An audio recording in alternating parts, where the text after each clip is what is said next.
श्री कृष्ण के स्वधाम गमन के बाद अर्जुन उनकी आज्ञा के अनुसार द्वारिका से यदुवंश की स्त्रियों, वृद्धों एवं बच्चों को लेकर इंद्रप्रस्थ की ओर चल पड़े। चलते चलते बुद्धिमान एवं सामर्थ्यशाली अर्जुन ने अत्यंत समृद्धशाली पंचनद देश पंजाब में पहुंचकर पड़ाव डाला। एकमात्र अर्जुन के संरक्षण में ले जाई जाती हुई इतनी अनाथ स्त्रियों को देखकर वहां रहने वाले लुटेरों के मन में लोभ पैदा हुआ। आपस में चर्चा करके उन्होंने अर्जुन के साथ आए हुए लोगों पर धावा बोल दिया। यह देखकर अर्जुन अपने गांडीव धनुष पर प्रत्यंचा चढ़ाने लगे। बड़ी मुश्किल से गांडीव पर प्रत्यंचा चढ़ी, परंतु जब वे अपने अस्त्र शस्त्रों का, मंत्रों का चिंतन करने लगे तब उनकी याद बिल्कुल नहीं आई। वे बड़े लज्जित हुए। लुटेरे यदुवंशी स्त्रियों को ले चले। समय बड़ा बलवान है, मनुज नहीं बलवान।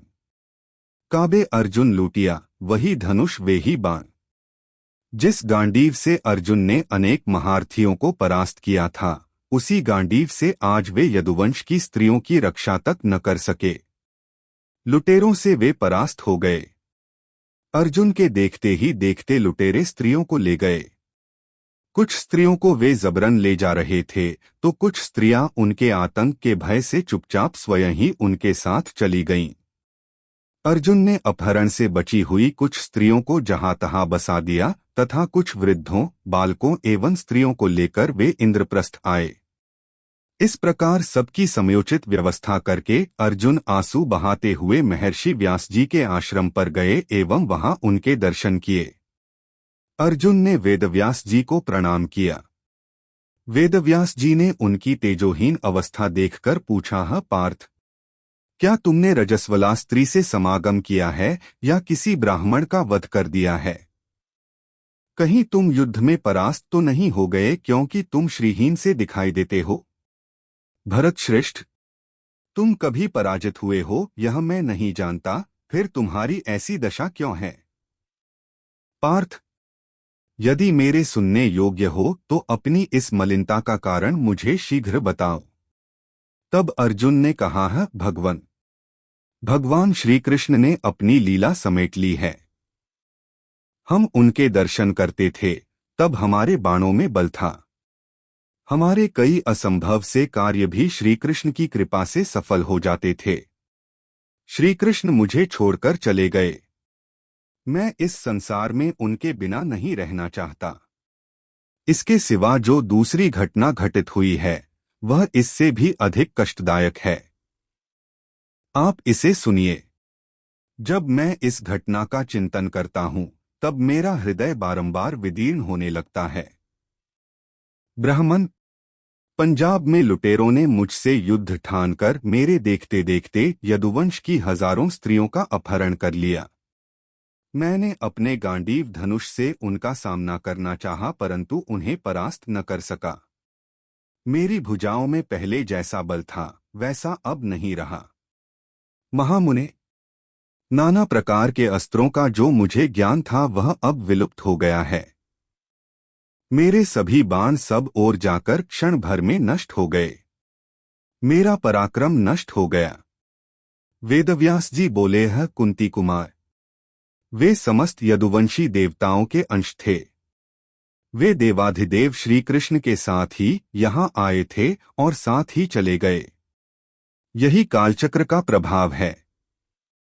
समय समय की बात है। वह भी समय था जब तुम विजयी होते थे और शत्रु हारते थे।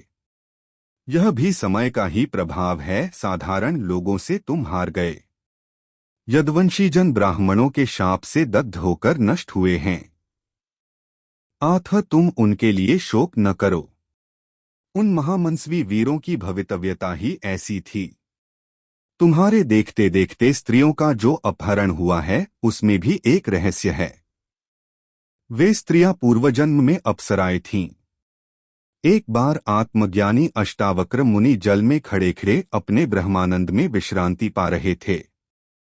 मुनि के सिर पर केवल जटाओं का ही भार था, शेष पूरा शरीर जलाशय में था। ये अप्सराएं वहां से गुजरीं और उन्होंने मुनि की स्तुति करके उन्हें प्रसन्न किया। मुनि ने कहा है, तुम्हारी स्तुति से मैं प्रसन्न हूँ।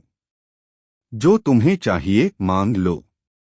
उर्वशी ने कहा है, हमने आपकी प्रसन्नता प्राप्त कर ली, अब और क्या मांगना, हमें तो सब मिल गया। लेकिन दूसरी अप्सराओं ने कहा है, हम यही वरदान चाहती हैं कि हम श्रीहरि के साथ क्रीड़ा करें, हमारे पति वासुदेव हों। अष्टावक्र मुनिः, अच्छा ऐसा ही होगा।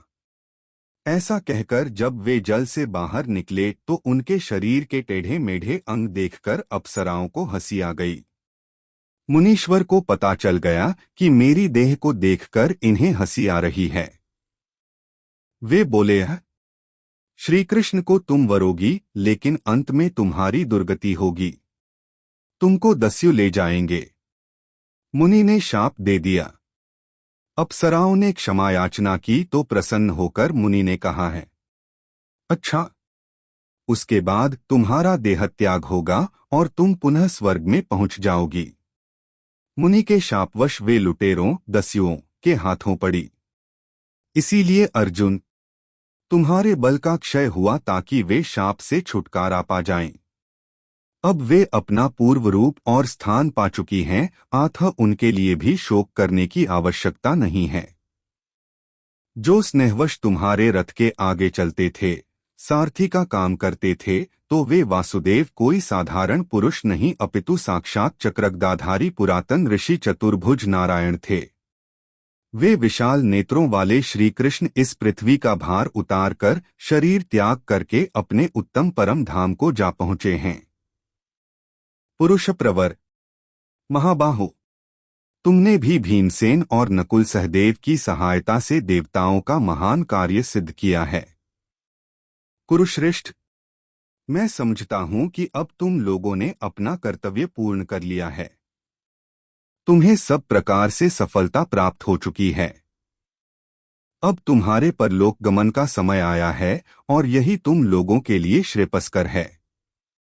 भरत नंदन, जब उद्भव का समय आता है तब इसी प्रकार मनुष्य की बुद्धि, तेज और ज्ञान का विकास होता है, और जब विपरीत समय उपस्थित होता है तब इन सबका नाश हो जाता है। कालमूलमिदं सर्वं जगद्वीजं धनंजय, काल एव समादत्ते पुनरेव यदृच्छया। धनंजय, काल ही इन सबकी जड़ है। संसार की उत्पत्ति का बीज भी काल है और काल ही फिर अकस्मात सबका संहार कर देता है। काल का प्रभाव सब पर पड़ता ही है, अतः मनुष्य को चाहिए कि वह कालातीत श्रीहरि के तत्व में विश्रांति पाले। श्रीहरि के तत्व में विश्रांति पालें तो फिर उतारचढ़ाव की तकलीफें नहीं सहनी पड़ती। वेदव्यास जी कहते हैं, अर्जुन, अब तुम भी अपने भाइयों समेत परम गति को प्राप्त हो जाओ। हिमालय में जाकर तप करो। इंद्रियों को मन में, मन को बुद्धि में और बुद्धि को अपने परब्रह्म परमात्मा में लीन करो, तभी तुम्हें शांति मिलेगी। इसी में तुम्हारा परम कल्याण निहित है। जिसके साथ श्री कृष्ण थे, ऐसे अर्जुन को भी इंद्रियों को समेटकर मन में, मन को बुद्धि में और बुद्धि को अपने वास्तविक स्वरूप में लाना पड़ता है। यही बात अगर हमें अभी समझ में आ जाए तो हमारा भी बेड़ा पार हो जाए। इसके लिए समय बचाकर अंतर्मुख होना चाहिए। अंतर्मुख नहीं हुए तो महाराज, समय बड़ा बलवान। वही बात, समय के फेर से कभी कोई ऊंचा तो कभी कोई नीचा, कभी कोई धनवान तो कभी निर्धन, कभी कोई राजा तो कभी रंक हो जाता है। कभी कोई व्यक्ति कुटुंबियों से पूजा जाता है तो कभी कोई उन्हीं से धिक्कारा जाता है। वही व्यक्ति जो दुकान पर था, कमाता था, बच्चों के लिए परिश्रम करता था, मकान बनवाता था तो सबको प्रिय लगता था, अब बूढ़ा हो गया, दुकान चलाने के लायक न रहा तो घर में अपने ही बेटों से दुत्कारा जाता है। वही व्यक्ति था जो सप्ताह भर के लिए एकांत में मौन मंदिर जाना चाहता था तो घरवाली रोती थी, बच्चे रोते थे। जब बूढ़ा हो जाता है तो लोग मनौतियां मानते हैं कि काका का कुछ हो जाए। यह बूढ़ा मर जाए तो अच्छा, समय बड़ा बलवान। इसीलिए ईश्वर के सिवाय कहीं भी मन लगाया तो अंत में पछताना ही पड़ता है, रोना ही पड़ता है।